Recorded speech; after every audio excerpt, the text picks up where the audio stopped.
My name is Rama DelaRosa, and I just completed an 80-kilometer swim around Salt Spring Island to help protect the southern resident orcas.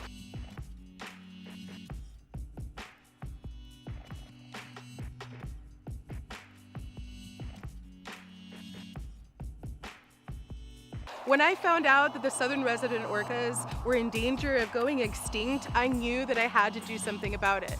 So I got my whole community with me, and we got out on the water and spent 6 days on this journey, spreading awareness and raising funds to help implement the Species at Risk Act. So I have my friend here from the Georgia Strait Alliance today to tell you a little bit more about what's going on with the orcas. Hello, my name is Rachael Merritt, and I'm the Species Protection Coordinator for Georgia Strait Alliance. And we are a marine conservation organization who for almost 30 years has been working on the protection and recovery of southern resident killer whales.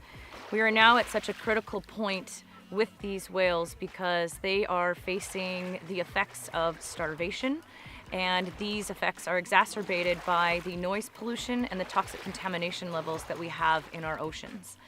This population is heavily dependent on one type of salmon, known as Chinook. So 80 to 90% of their diet consists of this very specific species, and when that species crashes, like we know it has for the past several years, then the killer whales are facing imminent risk.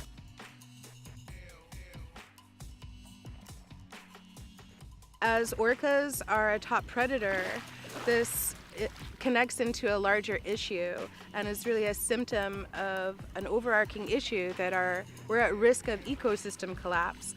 As salmon are a keystone species for the west coast here, and it's not just orcas that eat salmon. Humans, eagles, bears, wolves, and these bears and wolves drag the carcasses into the forest, and these fish feed the forests that grow the lumber, that build our homes. These trees make the air that we breathe.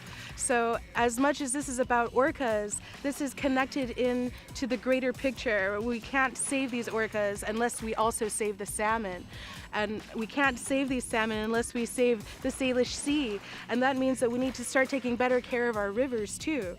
So the orcas are a perfect place for us to focus our love, as they're amazing creatures, such intelligent creatures that inspire us all.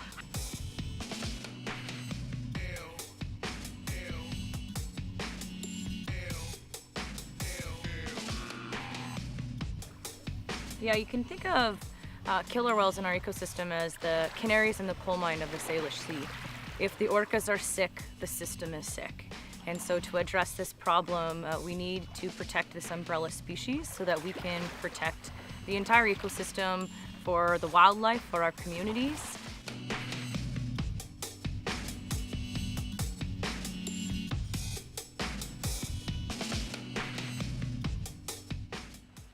The timing was uncanny. During the same time as my swim, grieving mother, Taliqua, J35, was carrying around her deceased calf on top of her head for 17 to 18 days, the longest this kind of behavior has ever been recorded scientifically.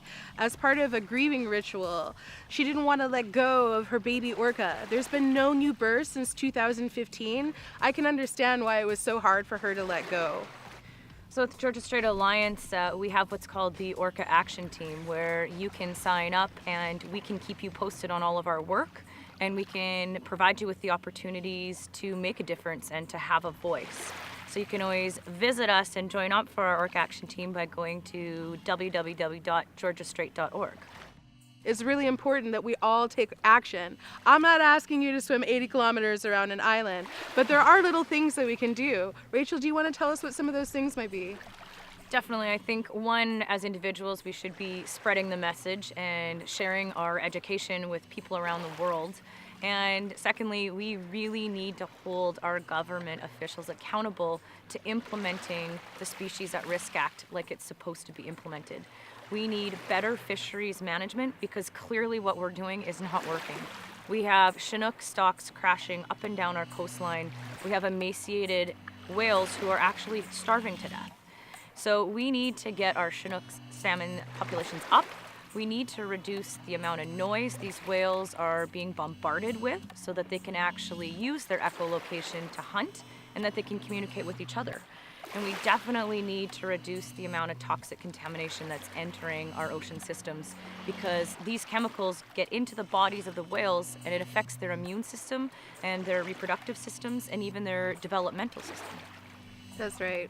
So we all have something we can do. I also would love to suggest to make a YouTube video, make a Facebook video, talk about why orcas are so important to you, what it is about them that you love, why you feel like they're worth protecting, why they're worth saving, and put in their hashtag orcas can't wait, because orcas can't wait.